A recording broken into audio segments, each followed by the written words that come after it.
برمجة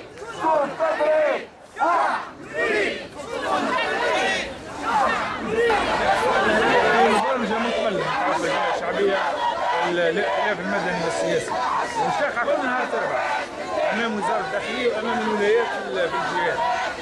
بطبيعة الحال جاءت مباشرة مع تصريحات وزير الداخلية البارح، اللي نعتقد أن في تصريحات السيد وزير الداخلية لم يقع الكشف على الحقيقة كاملة. تقدمت بعض معطيات معناها في جزء كبير منها الشعب التونسي كان على علم بها عن طريق الفيسبوك وغيره معناها من الأخبار اللي جرت في البلاد. احنا مش هذيك المعطيات اللي حشدنا بها هذيك، ولكن الأساسي اللي حشدنا به هو شكون التنظيم اللي يقف وراء عملية الاغتيال، شكون الطرف الذي نظم وبرمج وخطط ومول ورتب عملية الاغتيال.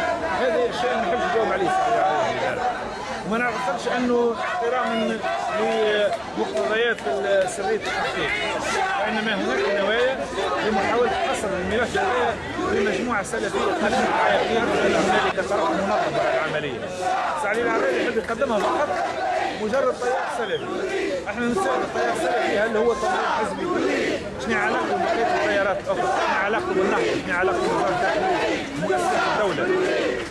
إلى أي مدى مش محاولة حصر القضية بأربع الناس لتقديمهم في كبش فداء؟ إلى أي مدى مش قضية تصوير حسابات مع التيار السلفي؟